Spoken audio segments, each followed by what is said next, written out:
Well, this is a culmination of about 3 years of work. It was a building that was designed by an architect here in Tulsa in conjunction with our former chairman, Bob McCormick, and it's just a culmination. The artwork is the final piece of this wonderful building, the anchor Cherry Street. And tell us a little bit about the artist who designed this. The artist is out of Kansas City. Her name is Kathy Barnard, and she is probably one of only a couple people in the country that do this kind of art, etching in glass, which actually is sandblasting in glass.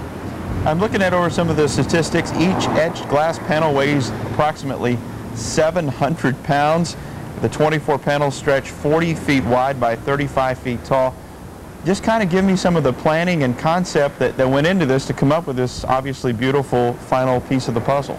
Well, obviously it was a collaboration with the structural engineer as well as the architect and the bank and the artist. It was a very difficult project. As you said, each of the panels weigh, completed weight, somewhere in the neighborhood of 700 pounds, and that's the half-inch thick glass etching, and then the aluminum ceiling that goes in there, and also the quarter-inch piece of glass in front.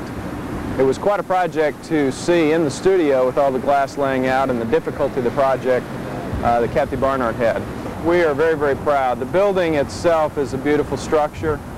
To have the glass in here is really wonderful. It really is a culmination, again, of a lot of years of work. It signifies our commitment here to Tulsa with Stillwater National Bank. And tell us what the architect was trying to accomplish here. The architect was trying to use all the natural resources, land, wood, and water, trying to incorporate an Oklahoma wildlife scene within the structure here, within the building. You know, as you look at the exterior, you see the white, almost wing-like appearance, and then the wonderful round shapes. There's not a straight line in this building. There's a lot of wrought iron, a lot of rock, a lot of stone, and all in natural curves.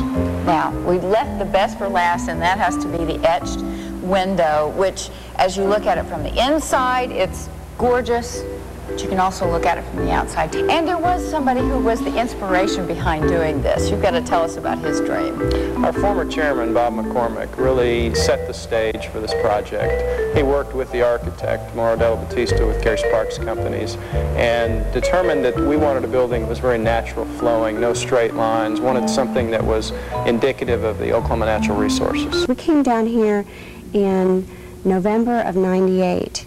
And it took about 6 months to do the drawing. Hours and hours, days of research, hiking through the woods, taking photographs of different trees and areas, getting just the right stones. And there are many animals, birds, insects. There's about 21 animal and insect images.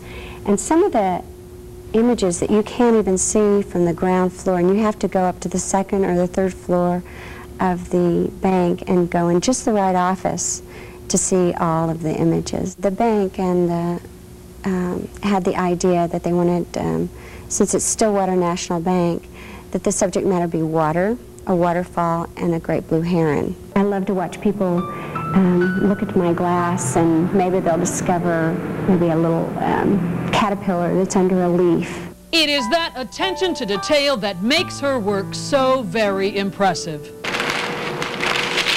For Kathy Barnard, it starts with a simple idea that blossoms after weeks of research. The design moves from paper to masking tape to glass. Fine lines will transform the tape into a one-of-a-kind stencil. Then this delicate work becomes industrial.